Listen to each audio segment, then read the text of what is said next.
जी हाँ दोस्तों, आज हम बात करने वाले हैं राइनोप्लास्टी। नाक की जो सर्जरी होती है उसकी लगभग क्या कॉस्ट होती है ऑपरेशन करवाने की।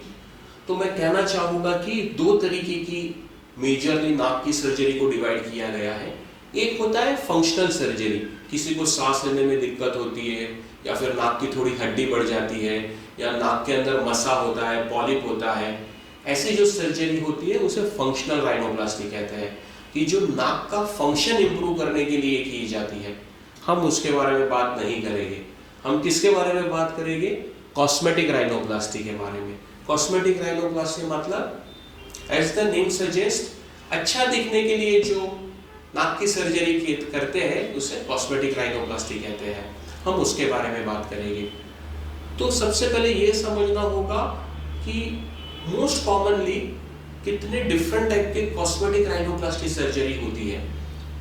तो बहुत कॉमनली इंडिया में जो होती है, एक तो ये होती है आलार प्लास्टी, मतलब ये जो साइड का भाग होता है उसको आलार कहते हैं। उसमें जो चेंजेस करते हैं, उसे छोटा करते हैं, पतला करते हैं, तो उसे आलार प्लास्टी कहते हैं। वो एक सर्जरी होती है।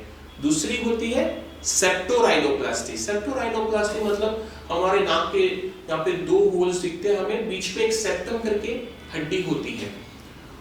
वो कभी कभी टेढ़ी होती है, बड़ी होती है, तो उससे नाक टेढ़ा दिखता है। तो उसे सीधा करके जो प्रोसीजर किया जाता है उसे सेप्टोराइनोप्लास्टी कहते हैं। काफी बार नोज का टिप इंप्रूव करने के लिए या रिज इंप्रूव करने के लिए, ब्रिज इंप्रूव करने के लिए हम बाहर से इम्प्लांट यूज करते हैं। सिलिकॉन के नाक के इम्प्लांट आते हैं, उसे नेजल इम्प्लांट कहते हैं। उसका इस्तेमाल करके जो सर्जरी करते हैं उसे नेजल इम्प्लांट के साथ की हुई सर्जरी कहते हैं। और काफी बार यहाँ पे रिब कार्टिलेज, यहाँ पे जो पसली होती है, रिब होती है, उसको लेके नाक की सर्जरी करते हैं। यहाँ पे कान की हड्डी होती है, उसको निकाल के नाक की सर्जरी की जाती है।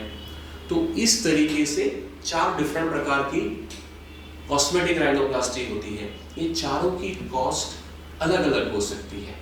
दूसरा ये होता है कि जैसे कि आलार प्लास्टी है, सिर्फ आपको आजू बाजू का इसको छोटा करके अंदर लेना है, ऐसा कुछ है, तो उसमें हमें एनेस्थेटिस्ट की जरूरत नहीं पड़ती है।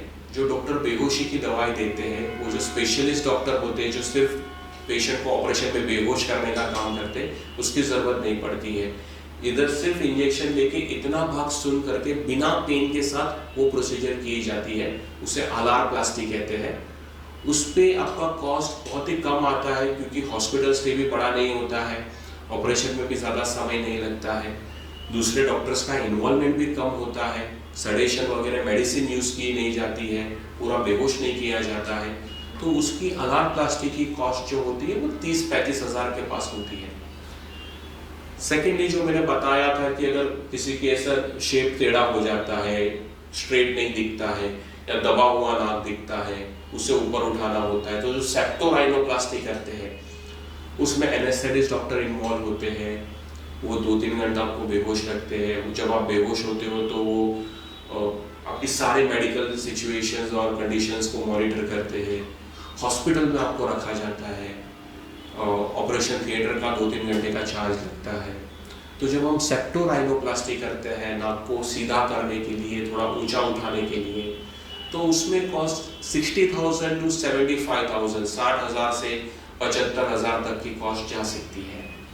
तीसरा ये होता है कि आर्टिफिशियल, बाहर से हम कोई इम्प्लांट नाक में डालते हैं उसको शेप देने के लिए, सिलिकॉन इम्प्लांट्स आते हैं, तो उसमें इम्प्लांट की कॉस्ट बढ़ जाती है 20,000 तक।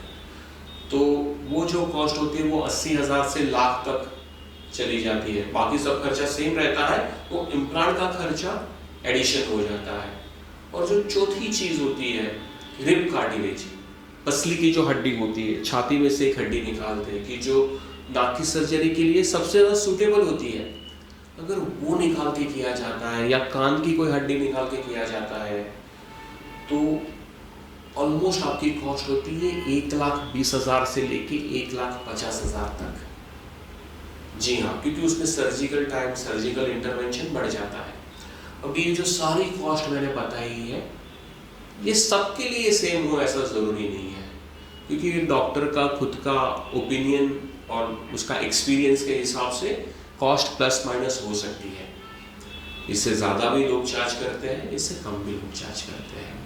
मैंने एक आपको टेंटेटिव कॉस्ट बताया है, लेकिन अगर आपको ऐसी कोई क्वेश्चंस है, डाउट है, आप अगर अच्छा दिखने के लिए नाक की सर्जरी कराना चाहते हो तो आप हमें दिए गए नंबर पे कांटेक्ट कर सकते हैं। हमने काफ़ी पेशेंट्स के बिफोर आफ्टर इसमें अटैच किए हैं, तो जिससे आपको ये भी पता चलेगा कि मैं किस प्रकार का काम करता हूँ या कितना रिजल्ट दे सकता हूँ। और तीसरा चीज़, हमारी कोई शाखा नहीं है, कोई ब्रांच नहीं है। मेरा नाम डॉक्टर वैभव शाह है और मैं सिर्फ और सिर्फ मुंबई में प्रैक्टिस करता हूँ। सिर्फ फेस की सर्जरी हम करते हैं। मैं एक मैक्सिलोफेशियल सर्जन हूँ, तो सिर्फ फेस की सर्जरी करता हूँ। तो अगर आपको ऐसी कोई क्वेश्चंस है, डाउट्स है, क्वेरी है, तो we are here to help you. हम आपकी हेल्प करना चाहेंगे, आपको डिटेल देना चाहेंगे। Thank you so much.